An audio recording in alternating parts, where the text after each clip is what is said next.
Hey y'all, this is Lauren from Let'sTeachHistory.com, and I'm really excited because I'm going to do video posts now. So a few years ago I did my podcast and it was really fun, but it was a ton of work for every episode, and I think I can just crank out these videos a lot faster. So I want us to get to know each other. I want you to experience my sparkling personality. But anyway, I think I can just cover a lot more with videos and get it done quicker. So that's what we're going to do. So for this video, I want to talk about a freebie I'm giving away, and it is a pamphlet assignment. Now, most of y'all probably know what a pamphlet is. I hope you know what a pamphlet is. They're not around as much as they used to be, but it's the, usually the most popular design is the trifold pamphlet, which you see right here. And so what you're going to do is you're going to have your kids design one of these about some topic that you have covered, or a topic that you should have covered and didn't, then they need to research it. Either way would work.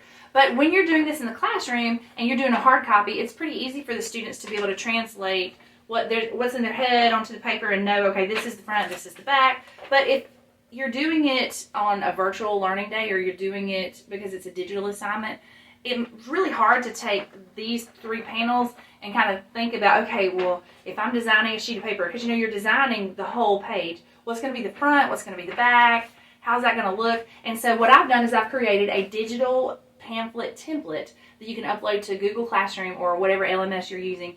And then the students there's text boxes there that label each side and label the different parts, and they can either edit those text boxes or they can delete them, they can move them around, but it gives them an idea of what's the front, what's the back, how much area will cover, this little section, so they don't have text boxes going over into a different part of the pamphlet and stuff like that.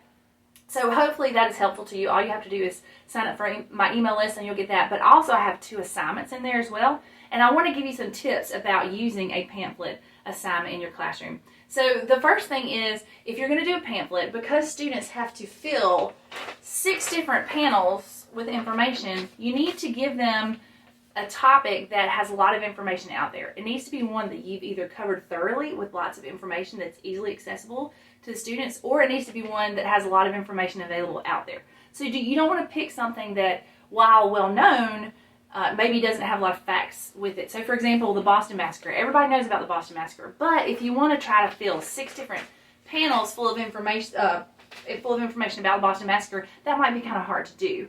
It might be hard for students. I mean, they could go online and find a bunch of obscure facts maybe, but that's not what you want to do. That's with a pamphlet. You want them to be able to explain or display a broad section of knowledge with a pamphlet, and it needs to be something that has a lot of different little nuances or sections to it. So for example, instead of doing the Boston Massacre, maybe you could do something like design a pamphlet on the Continental Army. So that way they look at the strengths and the weaknesses, and they have important battles and important figures in the Continental Army. So there's a lot of different ways they could go with that, and they can find a lot of information out there, or you probably covered a lot of information in class, or you could just do famous battles of the American Revolution or something like that.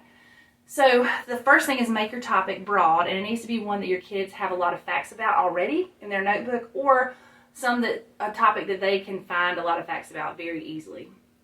The next thing is you need to be very specific about your requirements.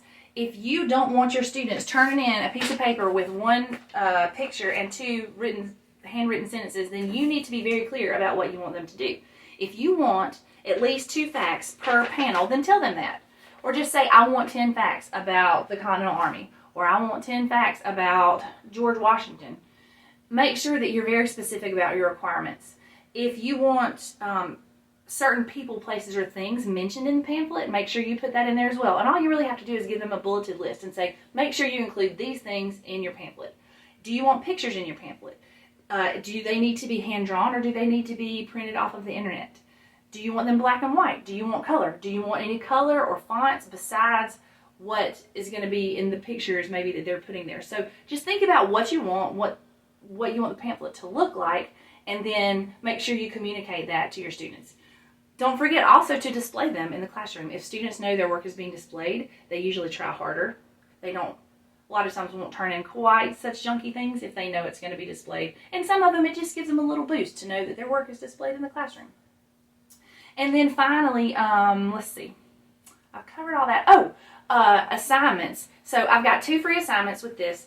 One is a pamphlet on the Continental Army. The other is a pamphlet on Jamestown, because there's a lot of information about Jamestown because it went through several different phases. So those are included in this freebie download. If you're watching this on YouTube and not on my website, just go to letsteachhistory.com and probably search for like pamphlet assignment. You can find it that way. But anyway, that is my freebie that I've got for you today, and that is my first video in the books. Yes. So there will be a lot more where this is coming from. I hope you enjoyed it, and yeah, make students love history because it's awesome.